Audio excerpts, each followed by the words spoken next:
Whatever happened to that trench coat kid in your school?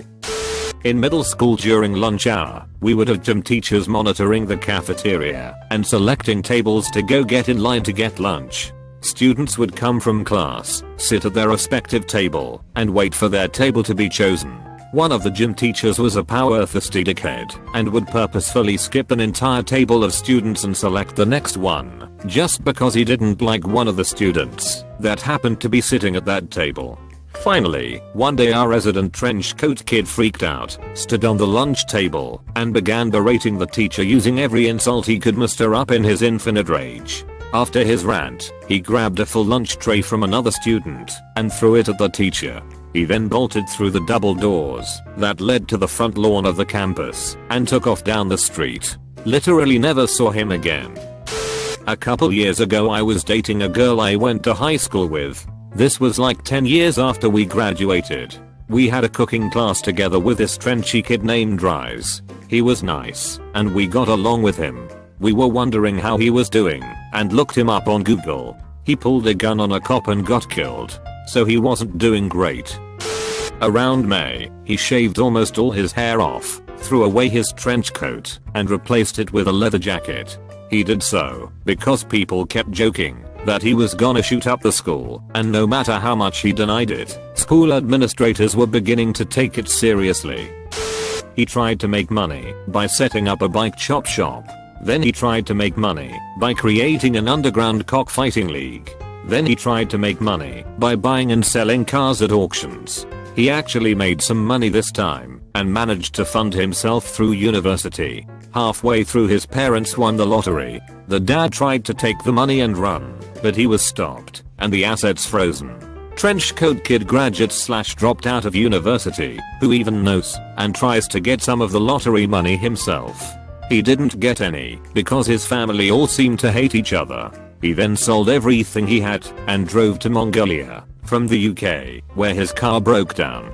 He crashed on some random guy's couch for a few weeks before he managed to sell what remained of his car and buy a motorbike. He then rode it to China. He got a job teaching English in a couple of days. Apparently the demand is huge for native speakers. He got fired after a few months. No idea why. He now sells electric bikes to expats in China.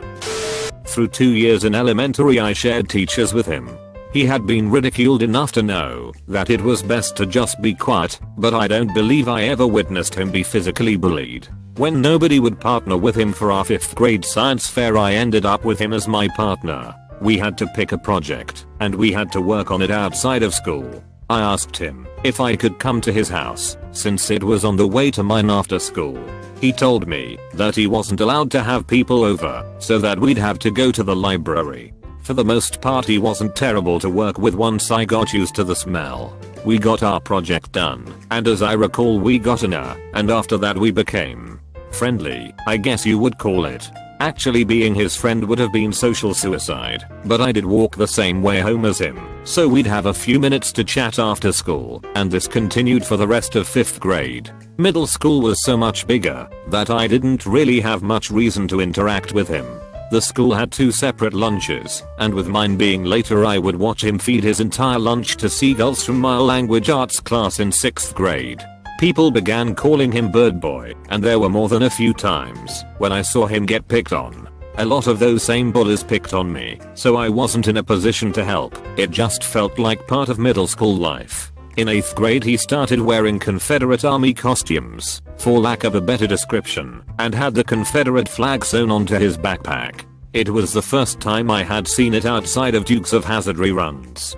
The good news was that by the time middle school was over in 1994 he had found what were either friends or just a group of individuals who shared in the misery of being completely alienated.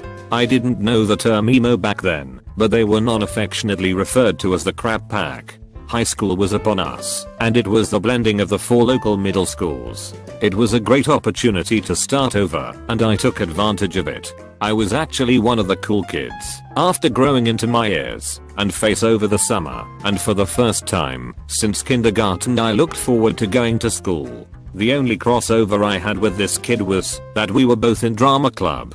I think he joined drama and FFA just to be ironic. While participating in drama club he never seemed to really focus and just talked about how much he loved his great leader Satan.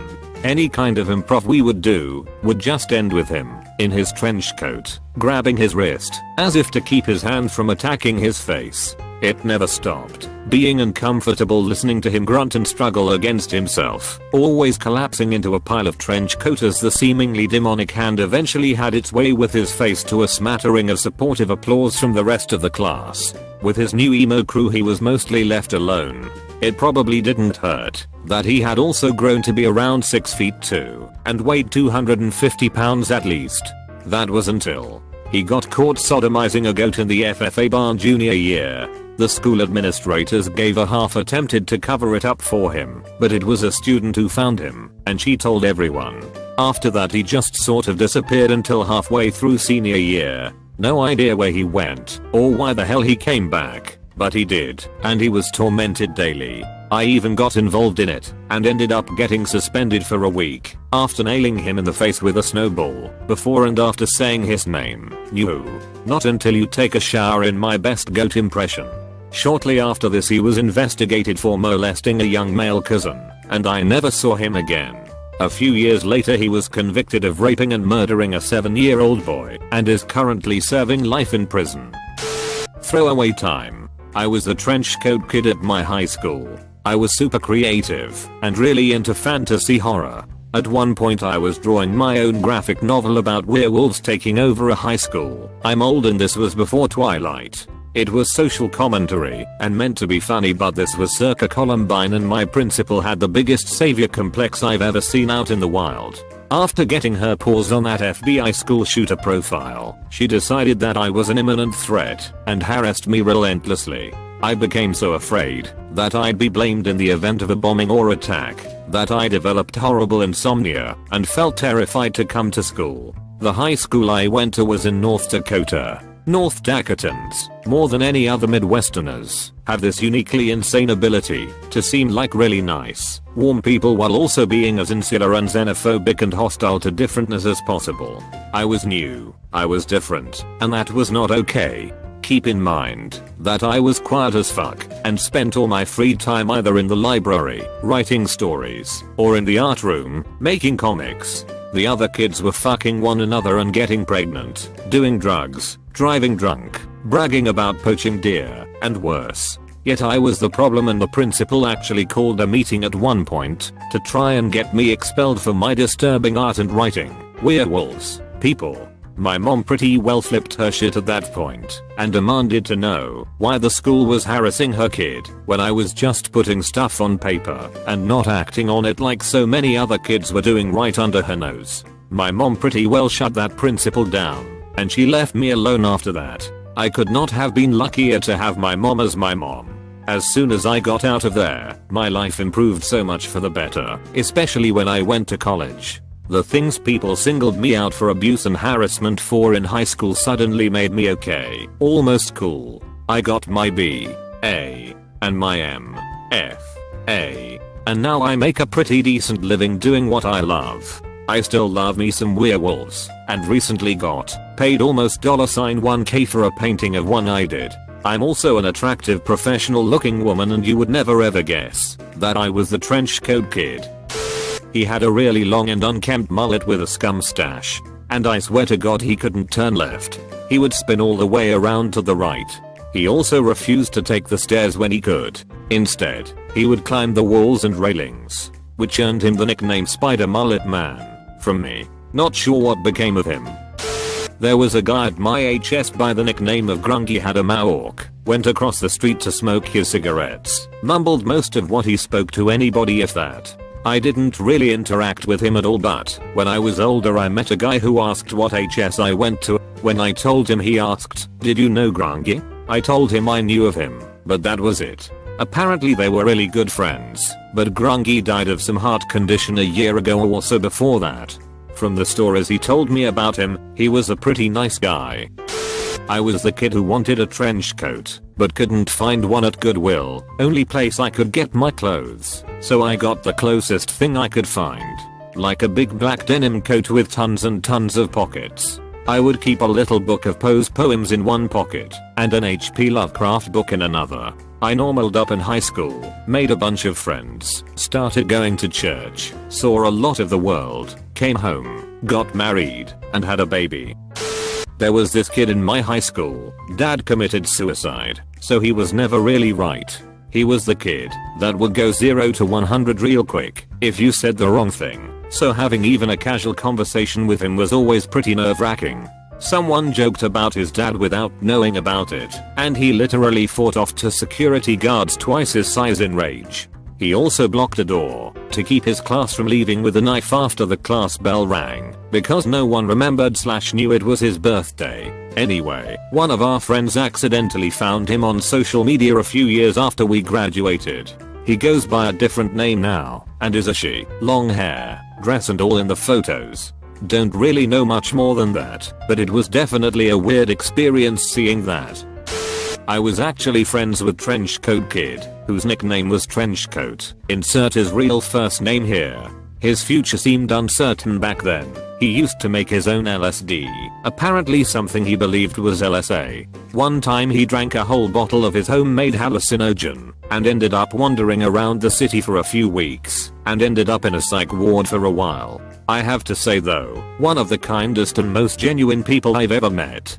He really helped me out during a tough time, and was the only guy during that time to offer to help me without also sexually harassing me. I stopped hanging out with him because one day he admitted to me that he's a necrophiliac, which was weird, but whatever. Then the next day he said something along the lines of "to hell with my fantasies, let's get together and make our own." So I told him I would call him back and never did. Surprisingly enough, he's in medical school now to be a doctor. Not sure if it's for a genuine interest in medicine or just the access to fresh cadavers. He's also very creative and is making music.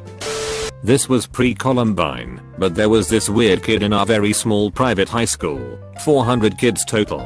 I believe he was autistic, but I had no exposure to him. We were using the track system, which kept all of us very stuck in the same 20 people groups, so I didn't have any classes with him. I was a scholarship kid on the app track. I think he was on the slow track. My best friend, middle track, may have had some classes with him. Every single day at lunch she would put her things down at our table then go talk to him. He sat alone, behind us. One day I asked her, "Why do you have these daily conversations with him?" She said, "See that paper in his hands? It is a hit list. And I'm determined not to be on it." Didn't take it seriously. Now I wonder, was he really planning something? And what happened to him? My heart breaks for him, but I also wonder if he ever did anything.